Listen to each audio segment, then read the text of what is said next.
Dios te bendiga, te queremos saludar desde la bella ciudad de Spring, Texas. Desde aquí y para todo el mundo a través de las ondas del Altar 24. Estamos aquí como todos los jueves. Hoy tenemos un invitado que ya ha estado unas cuantas ocasiones con nosotros. Presento de nuevo a Carlitos Figueroa. Él nos trae una palabra poderosa. Y el tema para esta semana que Dios le ha dado está titulado Lámpara sí, aceite no. Esperamos que sea de tu agrado. Y ahora con ustedes, sin más preámbulos, Carlitos Figueroa. Hola, te habla tu amigo Carlos Figueroa. Para el año 2000 tuve un amigo el cual era coleccionista de antigüedades. Algo bien notorio en él era el grado óptimo en cual él las conservaba, pero también la funcionalidad de las mismas, dado que en este mundo que la pieza funcione le da la productividad o el nivel adquisitivo a ella, dado a más allá de los factores de periodo, época que pertenezca. Nosotros en aquel entonces vimos una lámpara que nos pareció muy curiosa por el nivel de cúpula que tenía, que entendíamos que cuando la luz prendiera le iba a dar como una tonalidad tipo tornasol. En ese momento accedimos a preguntarle que si podíamos prenderla. Él gustosamente accedió ante la petición. Para sorpresa de nosotros y de él mismo, que no se había percatado, la lámpara no prendió. Ese es el principio y la moraleja que le quiero traer. Tenemos algo, en teoría, que es una lámpara, que bien puede ser algo bien decorativo, sobre una mesa, sobre un gavetero, pero a la hora de la verdad, si yo la quiero para alumbrar, no iba a poder cumplir con esa función. Lo mismo nos pasa con una serie de factores a nivel de las ciencias teológicas también. Podemos tener la palabra de Dios, podemos tener un sinnúmero de factores, pero si no hay disciplinas que vivifiquen, obviamente el factor de la palabra va a ser bien cuesta arriba que la palabra de Dios tenga funcionalidad en nosotros, no por carencia de ella misma, sino por falta de praxis y de funcionalidad en nosotros. Para esto yo no encuentro mejor ejemplo que David trayendo una poesía acróstica y un recital en el Salmo 119, que es el salmo más largo que hay en la Biblia, que es una poesía exhortativa al valor que él le ha visto a través de su peregrinaje a la palabra de Dios. Y él va haciendo unas conexiones que tienen que ver cómo puede unir la teoría con la funcionalidad para darle una praxis correcta ante el mismo. Para eso nos vamos a ubicar en el Salmo 119, versos 105, que es muy famoso él. Dice, lámpara es a mis pies tu palabra y lumbrera a mi camino. Hay dos palabras muy claves ahí, que son tangibles, que es lámpara y lumbrera. Lámpara es lo teórico, es la estructura en lo cual se da todo el andamiaje de ese objeto. Y David la compara con la palabra de Dios. Pero cuidado, el texto no queda ahí, porque el segundo segmento del texto, David inmediatamente incrusta una palabra que es lumbrera. En otras palabras, lumbrera es la palabra donde viene luz, que luz es la emanación efectiva de algo que impacta a algo. En otras palabras, la luz es aquello que honestamente puede socavar sobre las tinieblas y sobre la oscuridad. En una zona que hay oscuridad, yo prendo la luz, inmediatamente ella se disipa. Tanto así que Albert Einstein, dentro de su modelo ejecutorio, ¿verdad?, padre de la relatividad, físico, matemático, él decía que oscuridad es ausencia de luz. Por lo tanto, trayéndoselo, ¿verdad?, dentro de un marco para que usted y yo lo podamos entender, la lámpara es una cosa, pero la capacidad que le da esa propiedad a una lámpara es que sea lumbrera, que tenga luz. Y ahí yo me voy a detener, porque aquí está hablando de dos factores, ya le dije, tangible y uno intangible, de dos factores explícitos y uno implícito. Y es que si este texto habla de lámpara, y esta lámpara es lumbrera que alumbra, por lo tanto, para que haya ese nivel de luz, tiene que haber algo que lo produce, un combustible. ¿Y qué es el implícito? El aceite. No se habla directamente del aceite, pero se da por entendido que si una lámpara cumple con su función de lumbrera, tiene que haber aceite. Y esto es algo bien importante que lo entendamos, porque muchos de los factores que van a construir la vida funcional de nosotros son los factores intangibles, los que no se ven. Tanto así que, uniéndolo con un puente hermenéutico, Pablo en Romanos 1 dice que las cosas que se ven vienen de las que no se ven. que lo implícito es lo que sostiene lo explícito. En este texto, si usted se da cuenta, notamos que David se refiere a la palabra de Dios como una lámpara. Pero ojo, la lámpara es una cosa, el aceite es otra. Aquí hay un implícito en esta poesía, y es que la palabra de Dios tiene la capacidad de alumbrar las veredas de nuestra vida. Pero, ¿qué lámpara funcionaría sin aceite? Y es una pregunta retórica que nos tenemos que hacer.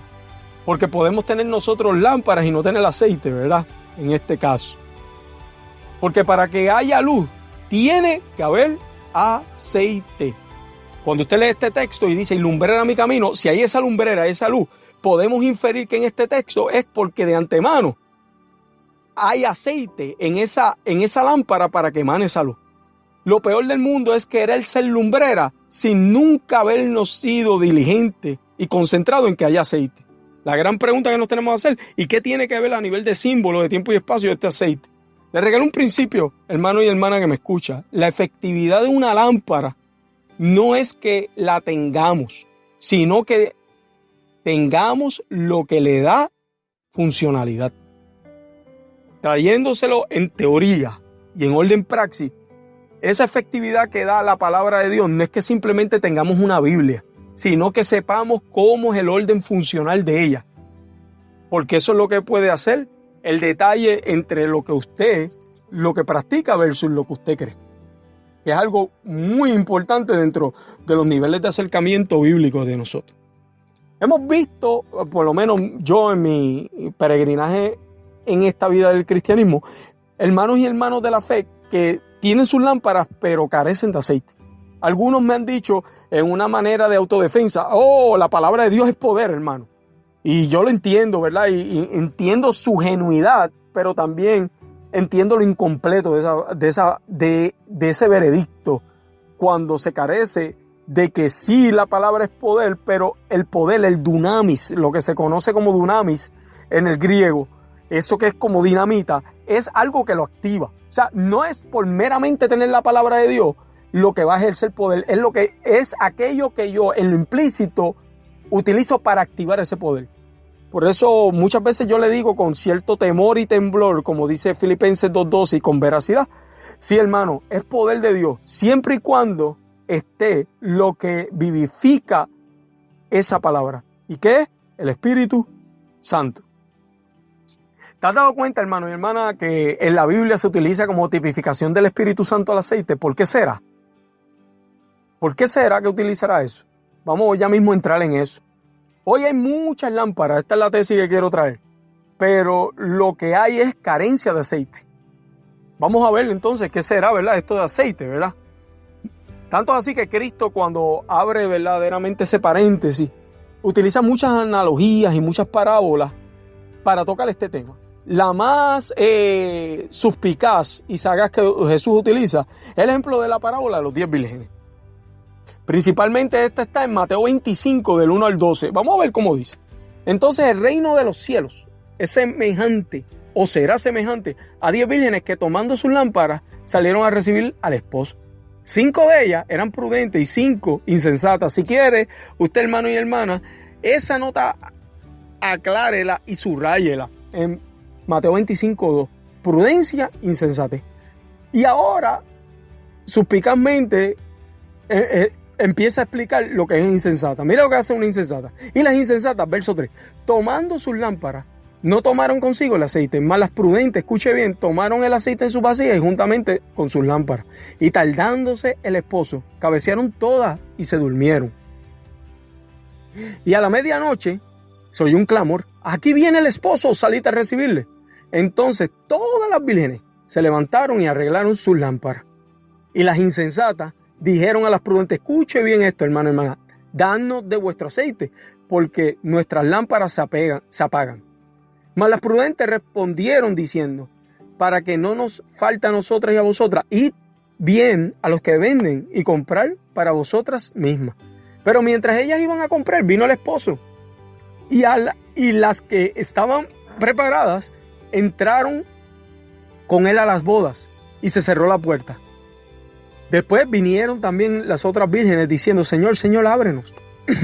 Mas él respondiendo dijo: de cierto os digo que no os conozco. Detalles notorios que debemos tener, por lo menos en esta parábola. Esta parábola es de orden escatológico. ¿Qué es escatología?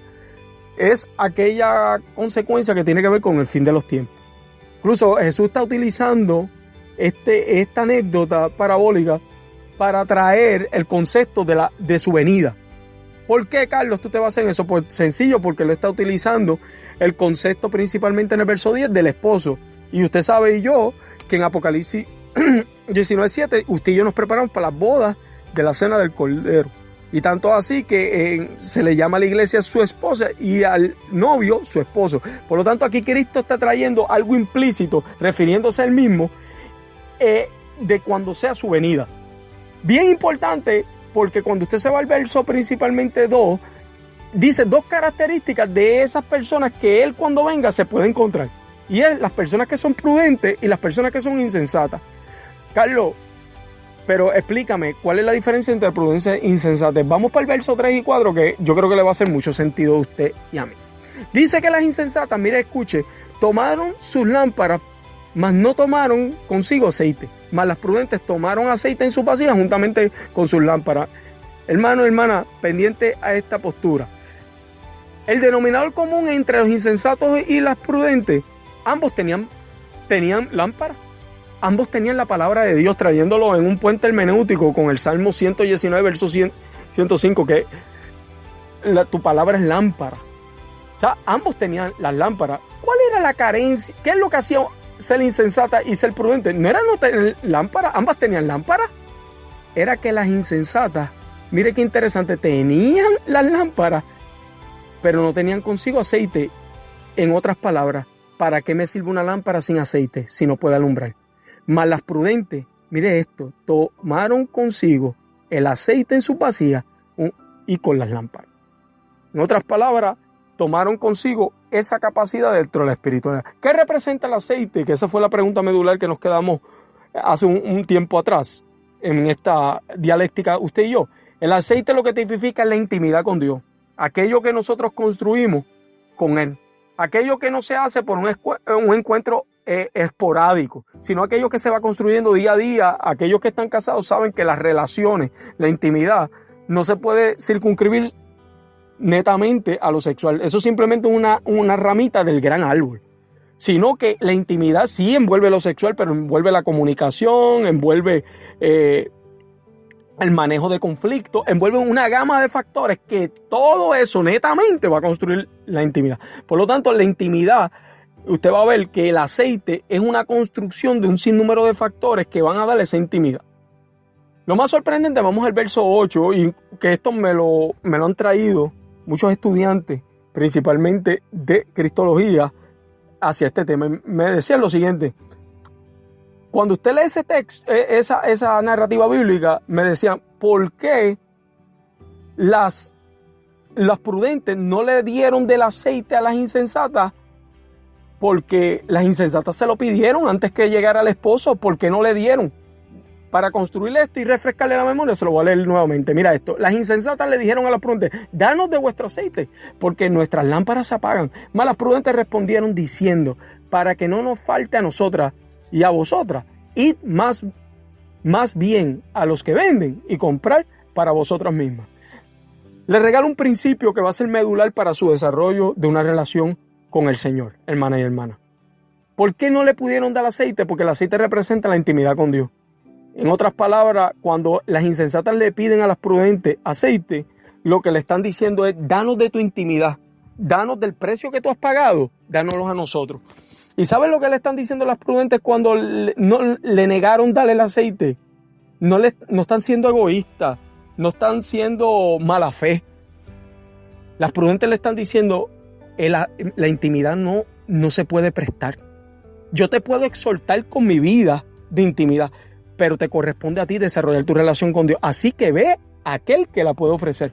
Así que ve a aquellos que la venden y compra para vosotros mismos.